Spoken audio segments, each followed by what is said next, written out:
네, 안녕하십니까. 형소법 강의 시작하겠습니다. 저희 지금 이제 변호인 하고 있고요. 변호인은 여러분들 지난 시간에 말씀드렸는데, 변호인은 이중적 지위가 있다고 말씀드렸어요. 변호인은 이중적 지위가 있는데, 이 변호인의 이중적 지위는 뭐냐면, 변호인은 그러니까 시다발이죠. 보조자의 지위도 있고, 또 보호자로서의 지위도 있습니다. 왜냐면, 변호인이, 그러니까 보조자의 지위는 대리인이기 때문이죠. 대리하는 사람, 따까리. 대리인인데, 보호자는 법률 전문가이기 때문에 보호권을 갖는 거죠. 오늘 보호자. 그래서 지난 시간에 보조자에서 대리인이기 때문에 보호자로서는 보호자로서는 대리권을 갖는다까지 말씀드렸어요. 오늘 할 부분은 보호자 부분입니다. 보호자는 따까리가 아니기 때문에 대리만 하는 게 아닙니다. 보호자는 이걸 가지고 고유권을 갖습니다. 그래서 고유권 옆에다가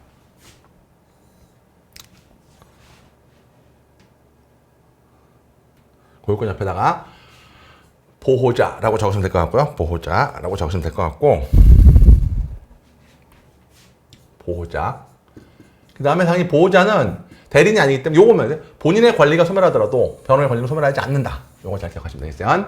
그 다음에 이제 요 중복 이런 거 다 볼 필요 없고 하나만 볼게요. 이것들은 다 의미가 없는데 어떤 게 있냐면 이제 두 가지만 기억할게요. 어떤 거냐면 이제 이 변호인이 법률 전문가잖아요. 변호인이 법률 전문가이기 때문에 뒤에 또 나오니까 법률 전문가니까 변호인은 상고심에 서울권은 변호인만 갖는 거예요. 상고심은 여러분 3심이고요. 제3심 같이 써만 놓으세요. 제3심 법률심. 그러니까 법률 문제만 다루는 거죠. 그러니까 상고심은 법률 문제만 다루는 거기 때문에 상고심에서는 그 변호인만 권리를 갖는 거죠. 근데 하나만 더. 뭐 중복해서 갖는 권리라고 되어 있긴 하지만 됐고, 열람 등사권 복수 안 봐도 돼요. 열람 등사권이라고 해요. 열람 등사인데 여러분들 그 피고인이 서류를 제대로 읽을 수 있겠어요? 여러분들은 그 대부분 인쇄물만 보면 잡니다. 그런데 얘한테 소송기록 이런 건 죽으란 얘기입니다. 피고인한테. 그렇기 때문에 이 소송기 열람 사건은 주로 변호인한테 이제 요 두 개만 좀 표시하시면 될 것 같습니다. 열람 사건 되시죠? 그 다음에 저기 아래 접경을 통과 나오는데 접경을 통과는 여러분 요거는 이제 구속됐을 때, 진짜 구속됐을 때 여기서 앞에서 구속해서 공부할 거니까 함수한 선생님이랑 같이 공부하실 거예요. 구속됐을 때 걸립니다. 그래서 지금 저랑 할 건 어떤 분이냐면 요거죠. 이제 지금 방한 거 기록 열람 복사권 등사권 열람 등사권인데 여러분 요것도 일단 첫 번째 건 어떤 거냐면 요거 형성 규칙 101조인데 규칙 표시만 규칙 101조인데 체포 구속 적부심 청구 요겁니다. 여러분 체포 구속 적부심을 청구, 이것도 함수 선생님이 이제 수사에서 설명해 주실 거예요. 근데 체포 구속 적부심을 청구하려면 뭘 알아야 할 거 아닙니까? 얘가 왜 체포든지 알아야 적부심을 청구할 거 아닙니까? 그렇기 때문에 보세요. 긴급 체포서, 현행범 체포서 왜 필요 없고요? 영장, 구속영장 또는 청구서를 그 등본의 교부를 청구할 수 있죠. 이걸 알아야 적부심을 청구할 거 아닙니까? 그래서 여러분 오다가 청구권 행사를 위한 권리. 적부심 청구 행사를 위한 권리죠. 뭐 알아야 할 수 있는 거 나중에 거기서 보시면 되겠습니다. 그 다음에 긴급 체포 석방등자 요것도 함수 선생님이 설명하시니까 저는 다루지 않겠습니다. 함수 선생님 이렇게 보시면 될 것 같고, 그 다음에 구전 청구서 이것도 뭐 나중에 앞에서 수사에서 다 공부하는 거니까 넘어가시면 됩니다. 증거 보전은 이미 말씀드렸습니다. 185조는 이미 말씀드렸고요. 공소 제기 후입니다. 이거 되게 중요하죠. 요게 이제 제가 앞으로 공판위에서 말씀드릴 텐데 여러분 요걸 같이 볼게요. 칠판을 보시면 여기다 같이 메모를 해볼게요. 수사는 규문주의라고 말씀드렸죠. 기억나요? 수사는 규문주의. 그래서 수사는 비공개입니다. 수사는 규문주의가 비공개예요. 따라서 열람 등사가 안 됩니다. 수사는 열람 안 돼요. 그런데 공소가 제기되면 공판인데 공판은 공개주의예요. 공판은 공개주의고, 그래서 공판은 공개주의이기 때문에 공판은 열람 등사가 됩니다. 그런데 여러분들 제가 이미 말씀드린 적이 있는데 법원은 절대 혼자 일하는 기관이 아니기 때문에 법원은 이렇게 기일에서 움직이잖아요. 기일에서. 그러면 이게 1회 공판기일 너무 좁은데 1회 공판기일 뭐 2회 이렇게 갈 거 아닙니까? 그러면 공판이 공개지만 여러분 1회 공판기일에 자 찾아보세요. 1회 공판기일에 들어서면 1회 공판기일에는 증거 조사를 해야 되고요. 자, 증거 조사가 시작되는 거고, 그러니까 1회 공판기일에 증거 조사 시작되고, 그러니까 검사가 증거 서류를 제출해야 돼요. 조사해야 되니까 제출해야 조사할 거 아닙니까? 그러니까 증거 서류에 제출이 있다고요. 따라서 1회 공판기일 이후에는 너무 늦습니다. 열람사에도. 그러니까 피고인이 방어 준비하려면 여러분 느낌이 오세요? 이 방어 준비에 골든 타임이 요겁니다. 공소가 제기되고 1일 공판일 전까지. 요거. 너무 좁은데. 그러니까 공소가 제기돼서 열람사 할 수 있지만 1일 공판일 전까지. 이때가 그 열람 등사의 골든 타임이에요. 시험으로 치면 시험 한 달 전, 두 달 전에 해서 그때 본 건 다 시험에 나오니까. 그러니까 요게 이제 열람 등사의 골든 타임이에요. 그래서 요걸 잘 기억하시고요. 요거를 화살표를 빼가지고 요거를 공소 제기부터 1회 공판일 전까지. 이거를 공판 준비라고 합니다. 공판 준비 절차라고 하고, 또 여러분 제가 이미 공소장 1번지에서 말씀드렸는데 이때는 서류를 미리 제출하면 안 돼요. 공소 제기할 때는 공소장만 제출하고 증거서류는 1회 공판기일 이후에 제출하라. 이게 공소장 1번지 아닙니까? 그러니까 이때는 공판 준비 절차고 서류를 검사가 보완하는 거죠. 검사가 보완하는 것입니다. 그래서 요때가 골든 타임이고, 요게 지금 요겁니다. 공소 제기 후 검사 보관. 요게 공소 제기됐는데 공판 준비 절차라고 쓰면 돼요.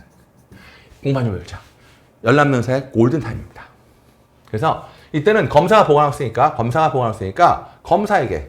갖고 있으니까 검사에게 그 서류 등의 열람 등사 또는 사면의 교부를 신청할 수 있다. 라는 걸 기억하십니다. 방어 준비죠. 일단 여기까지. 왜냐면 뒤에 공판이 나오니까 이 흐름만 기억하시면 돼요. 그 다음에 메모하시면 돼요. 3번. 소송 기록 중 법원 보관서라고 되어 있는데, 법원 보관이라는 것은 법원한테 제출된 거죠. 법원이 보관한다는 거는 법원에 제출된 걸 전제로 하는 거 아닙니까? 그래서 여기다 쓸게 제1회 공판기일 이후, 제1회 공판기일 이후입니다.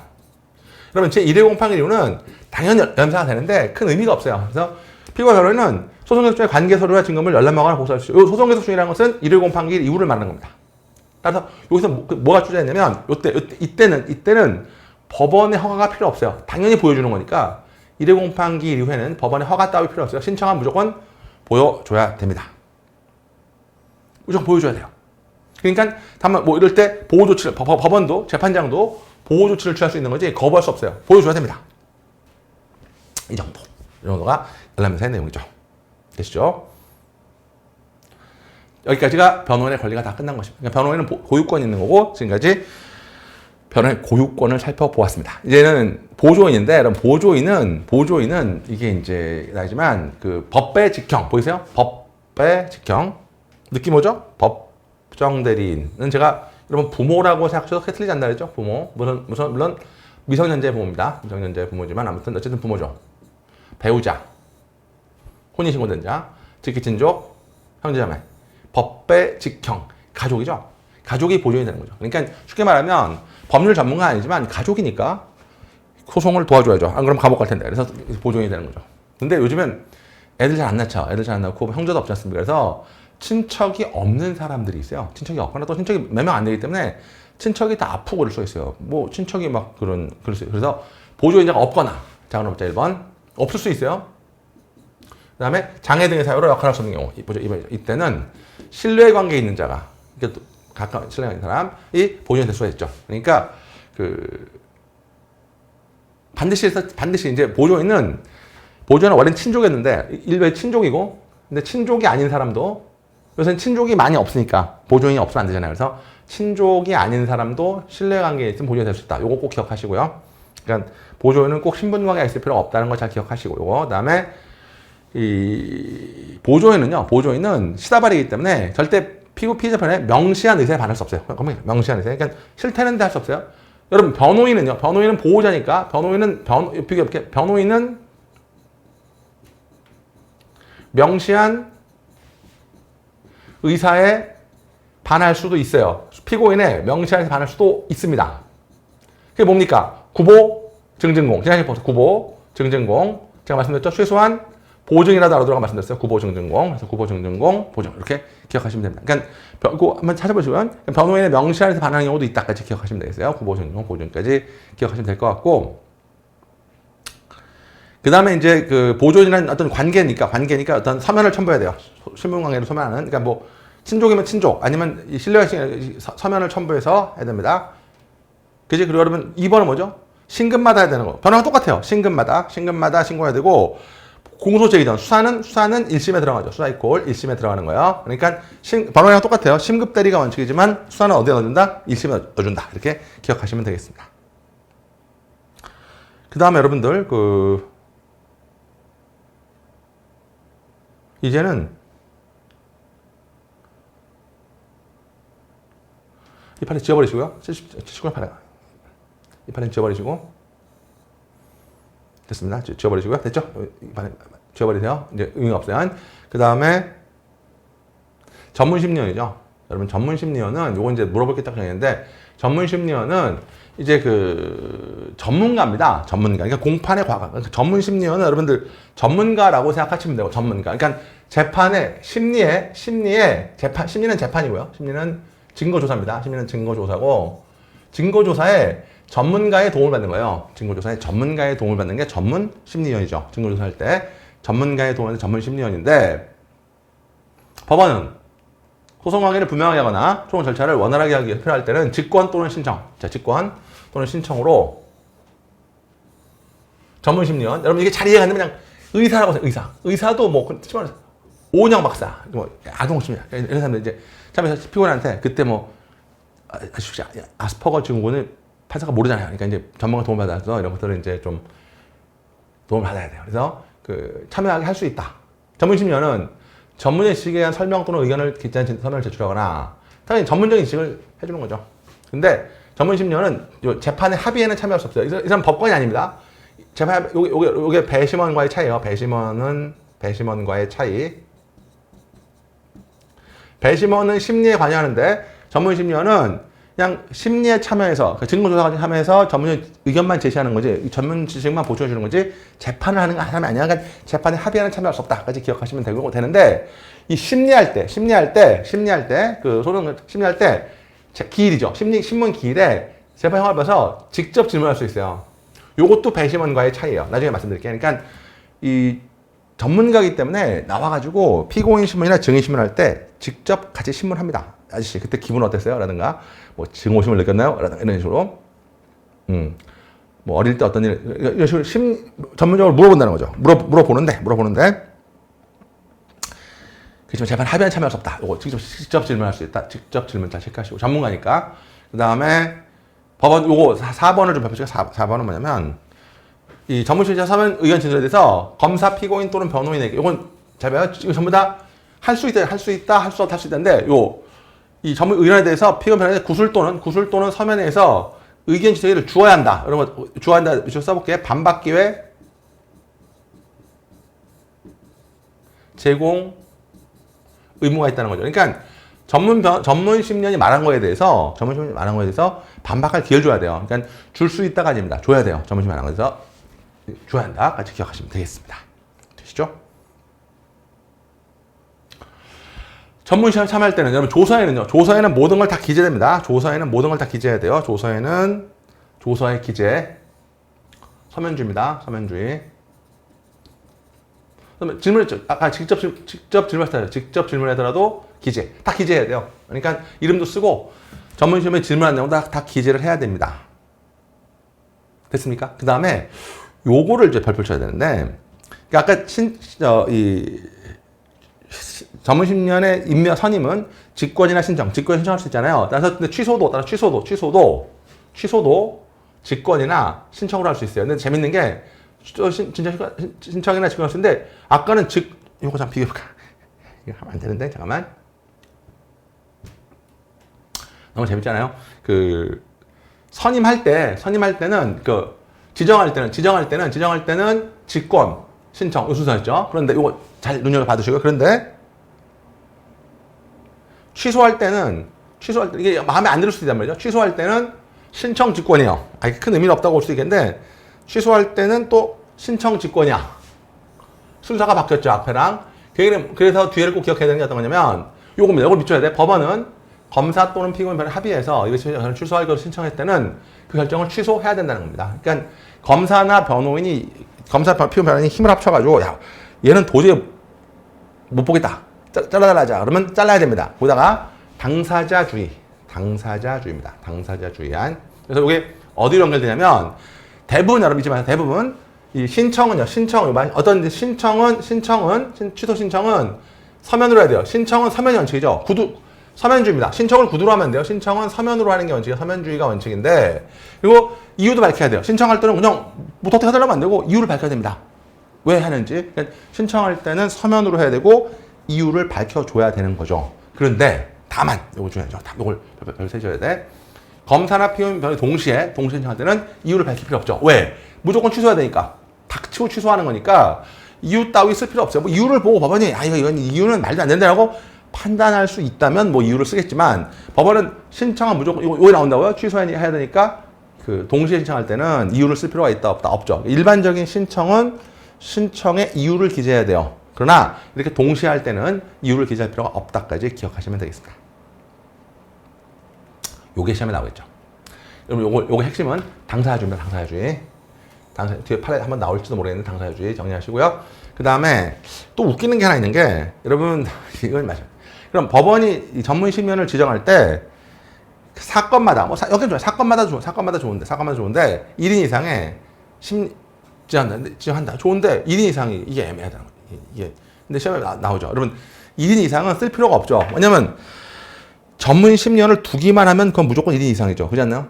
두면 무조건 1인 이상이지 1인 이하가 있을 수는 없잖아요. 우리 인생에 1인 이하는 없잖아요. 그렇지 않나요? 1인 이하는 없기 때문에 무조건 1인 이상인데 1인 이하가 없잖아. 그러니까 사실 2인으로 해야 되는데 왜 그런지 모르겠지만 1인 이상이라고 뒀다는 거죠. 그래서 이건 문제 많이 나오죠. 이걸 살짝 2인 이상으로 바꿔내는데 2인 이상이라고 하면 틀린 점이 된다는 것도 아시면 되겠고요.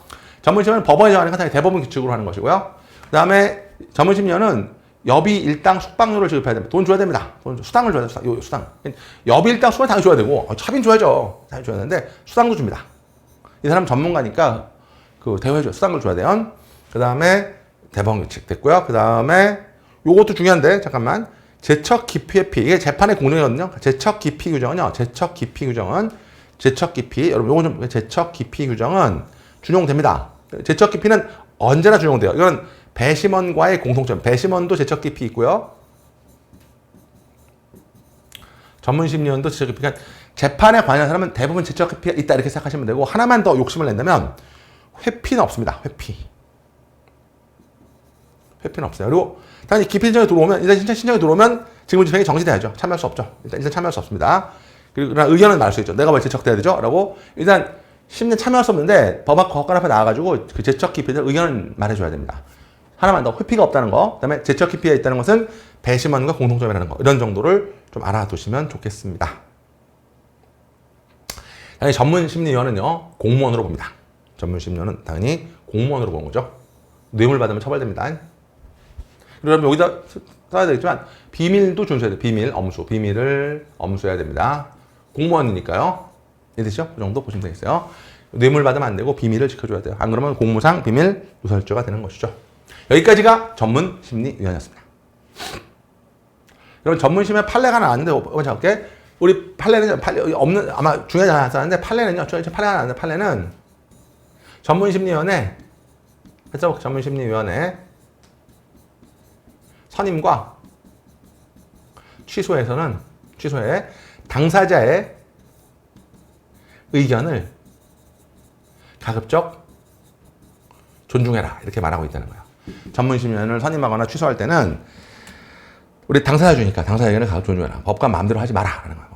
가급적 존중해라 이렇게 말하는 판례가 있는데 이걸 내긴 좀 어렵습니다. 아무튼 그래서 기억할 거, 이 당사자를 존중해야 되니까 검사하고 변호인이 양쪽에서 동시에 힘을 합쳐서 취소를 하려면 취소해야 되고, 따라서 이 취소 신청에는 이유를 쓸 필요가 있다 없다? 없습니다. 왜냐면 무조건 취소해야 되기 때문이죠. 아직 기억하시면 되겠습니다. 자, 이렇게 해서 우리가 이제 소송 주체가 끝났습니다.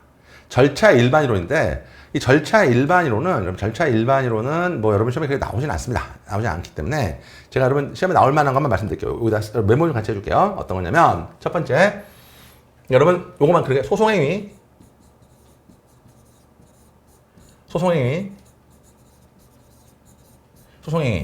이렇게 소송행위가 쭉 연결이 되는 거죠. 요걸 소송 절차하죠. 소송 절차라고. 요 그림만 그리시면 돼요. 그래서 여러분 누군가가 만약에 여러분한테 절차가 뭐야? 라고 소송 절차가 뭐냐면 절차는 행위의 연속이에요. 절차는 행위의 연속입니다. 맞죠? 절차는 행위의 연속이에요. 절차는 행위 연속이고, 그러면 반대로 바꿔 쓰죠. 소송행위는 뭐야? 소송행위는 절차를 형성하는 행위죠. 소송행위는 절차를 형성하는 행위입니다. 그래서 일반적인 소송행위는 당연히 이걸 따로 쓴다면 절차 형성 행위죠. 일반적인 소송행위는 절차 형성 행위입니다. 그래서 여기 나지만 동적 발전적 성격이다라는 말이 바로 이거야. 동적 발전적 절차 형성 행위 이렇게 기억하시면 되고, 발전적 성격. 요 그림만 기억하시면 되고, 다른 거 여기 있는 거 다 볼 필요 없어요. 되시죠? 그 다음에 실체면과 절차면의 관계 볼 필요 없습니다. 이거 안 나오고요. 근데 하나만 여기다 혹시 쓴다면 요것만 쓸게요. 우리가 이렇게 하나만 정리해보면, 요 실체면, 뭐라 해야 되는데, 실체면은 사건의 경중이에요. 사건의 경중. 사건의 경중이 절차에 영향을 주는 거죠. 따라서 하나만 볼게요. 여러분, 저랑 한 것만 보면, 사물과 날은 단기 1년 이상, 단기 1년 이상, 단기 1년 이상일 것만, 중대한 사건만 사물과 날이 합의부고, 이렇게 되는 합의부 사건, 이렇게 되는 거잖아요. 그러니까, 써야되겠네. 예. 단기 1년만 합의부. 그러니까, 이 사건의 경중에 따라 절차가 달라져요. 그러니까, 단기 1년은 합의부, 1년 이하는, 1년 미만은 그 단독 판사 이런 식으로 되는 거고, 긴급 체포는 함선 선생님이랑 하실 건데, 이거는 장기 3년. 이렇게, 그러니까 사건의 경중에 따라 이렇게 달라져. 이렇게 보시면 돼요. 사건의 경중. 그래서 요것만 기억하시면 된다. 1번, 2번만 보시면 돼요. 그 다음에, 국선 변호인은 단기 3년.